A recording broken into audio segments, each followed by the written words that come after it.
নমস্কাৰ, ৰেবাস্তু দিশালৈ আপোনালোকক স্বাগতম। মই ব্ৰজ দেৱনাথ। আজি মই দক্ষিণ দিশৰ কথা পাতিম।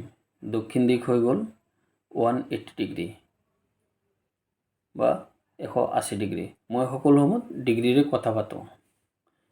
ডিগ্ৰীত সেইকাৰণে কথা পাতোঁ, কম্পিউটাৰ ঘৰত আপোনালোকে কম্পাছ দি চালে দিশ নিৰ্ণয় কৰাত ভুল হ'ব পাৰে। ডিগ্ৰীত যেতিয়া আপোনালোকে দিশ নিৰ্ণয় কৰিব তেতিয়া সঠিক দিশ ওলাব। দক্ষিণ দিশত কি বনাব নালাগে আৰু কি বনাব লাগে বা কি বনাব পাৰি।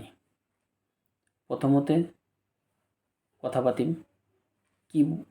কি বনাব নোৱাৰে। আপোনালোকে বাথৰুম বনাব নালাগে সেই ঠাইখিনিত, যিহেতু দক্ষিণ অগ্নিৰে ঠাই বুলি আমি ধৰোঁ। একেবাৰে অগ্নি নহ'লেও অগ্নি আহি ফালে সীমিত অৱস্থাত হয় আৰু দক্ষিণৰ ঠাইখিনিত।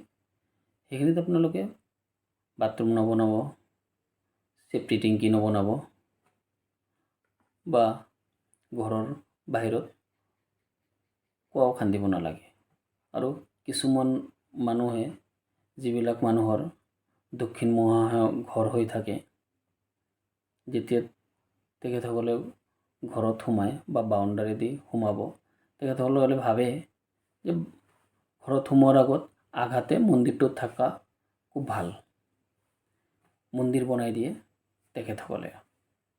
মোৰ ব্যক্তিগত মত, মই ভাবোঁ সেই ঠাইখিনিত আপোনালোকে মন্দিৰ ঘৰৰ ফ্ৰণ্টত থকাটো ভাল, ঠিকে আছে, কিন্তু অগ্নি ঠাই যিহেতু, অগ্নিৰ ঠাইত আপোনালোকে মন্দিৰ বনাব নালাগে। কিয় বনাব নালাগে? জুইৰ ঠাই, আপুনি নিজে জুইত বহি চাওক। গৰমৰ দিনত আধা ঘণ্টাৰ ওপৰত আপুনি জুইৰ ওচৰত থাকিব নোৱাৰিব। ঠাণ্ডা দিনত 3-4 ঘণ্টালৈ থাকিব পাৰিব। আপুনি যিহেতু নিজে বহি থাকিব নোৱাৰে, ভগৱানক বা মা দেউতাক তাতে বহাই থ'ব বছৰেকে বছৰ, কেনেকুৱা হ'ব? সেইকাৰণে মই কওঁ যে দক্ষিণ ঠাইত মন্দিৰ বনাব নালাগে। মন্দিৰৰ ঠাইত যিখিনিত আগৰ ভিডিঅ'বিলাকত কৈছোঁ মই, সেইখিনি ঠাইতে মন্দিৰ বনোৱা উচিত। এই ঠাইখিনিত আপোনালোকে কি বনাব পাৰি? বেডৰুম বনাই দিব পাৰি। বেডৰুমৰ কাৰণে বৰ ধুনীয়া ঠাই, যিহেতু অগ্নিৰ ঠাই বুলি আমি কওঁ। অগ্নি আহি ইয়াতে শেষৰ ফালে সীমিত হৈ থাকে। বেডৰুম তাতে বনালে অলপ গৰম অনুভৱ হৈ থাকিব।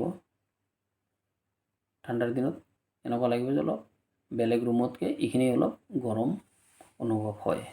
সেইকাৰণে মই কওঁ যে দক্ষিণৰ ঠাইটোত বেডৰুমৰ কাৰণে বেষ্ট। যিকোনো মানুহে বা যিকোনো বয়সৰ মানুহে তাতে বেডৰুম বনাব পাৰি। তাৰপিছত আপোনালোকে ডাইনিং বনাই দিয়ক। ডাইনিং ৰুমো বনাব পাৰি সেইখিনি ঠাইত। বেডৰুম বনাব পাৰি, নহ'লে ডাইনিং ৰুম বনাব পাৰি। আৰু যিহেতু অগ্নিৰ ঠাই বুলি আমি কৈছোঁ, সেইখিনি ঠাইত আপোনালোকে পাকঘৰো বনাই দিব পাৰে। যদি আপোনাৰ